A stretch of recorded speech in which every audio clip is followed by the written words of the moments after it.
Daily স্টারের বিরুদ্ধে বর্জনের আহ্বান করছি।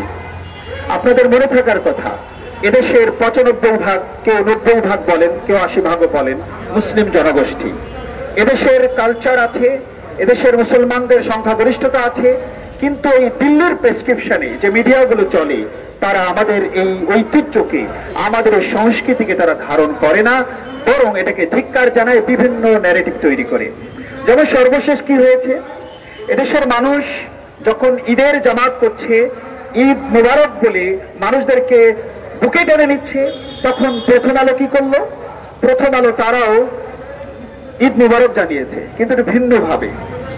আমরা মুসলিমরা একটি প্রাণীকে অপবিত্র মনে করি, তার সঙ্গত কারণ আছে, বৈজ্ঞানিক ব্যাখ্যা আছে, কিন্তু তারা যে ঈদ মুবারক এই বার্তাটা দিয়েছে সেখানে দুটো কিশোর কিশোরী আছে, কিন্তু তার সাথে তাদের প্রিয় বস্তু যেটা নিয়ে তারা ঘুমায় সেই কুকুরকে তারা সংযুক্ত করেছে।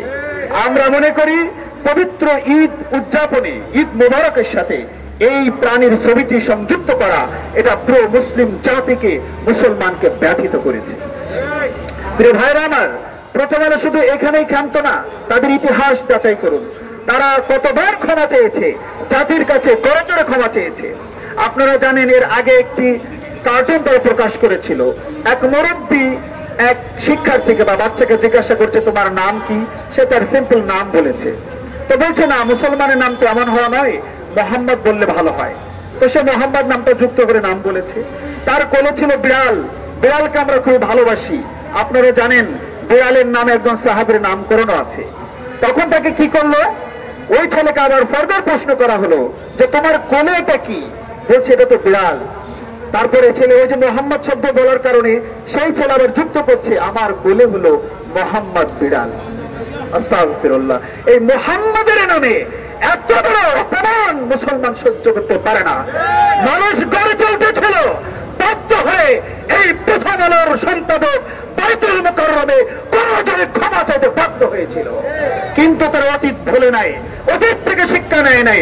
আবারও ঈদে এসে তারা আমাদেরকে অপমান করেছে, মুসলিম জাতির সেন্টিমেন্ট আঘাত করেছে। কাজেই প্রথম আলো, ডেইলি স্টার একই সুরে কথা বলে, আমরা এদেরকে বর্জনের আহ্বান করছি। শুধু মুসলিমের উপরে তারা এভাবে, ইসলামের উপরে আঘাত করে নাই, নানান ভাবে ভিন্নভাবে তারা আঘাত করেছে। আপনাদেরকে জানাতে চাই, এদেশের যত জঙ্গি নাটক হয়েছে তার পেট্রোনাইজ করেছে প্রথম আলো, ডেইলি স্টার। বিভিন্ন ভাবে পার্টির কথা বলবো, শাপলা চত্বরের যে মুজাহিদদের সংগ্রাম, দেশের স্বাধীনতার সংগ্রাম, এই সংগ্রামে তারা তাকে কালিমা লিপ্ত করেছে। বাইতুল মুকাররমের গেটে কারা বা কে বই পুড়িয়েছে, এটাকে হেফাজতের নামে তারা প্রচার করেছে, সব ডকুমেন্ট আছে। এরপরে মুফতি এজাহার ভাইয়ের সাক্ষাৎকার শুনুন, সেখানে তাকে এই প্রথম আলো, এই ডেইলি স্টার তাকে ফাঁসিয়েছে জঙ্গি বলে। কালবেলার কথায় আসবে, আমরা একটু আস্তে আস্তে আগে শাপলা চত্বর হলে আর্টিজেনের ঘটনা দেখুন।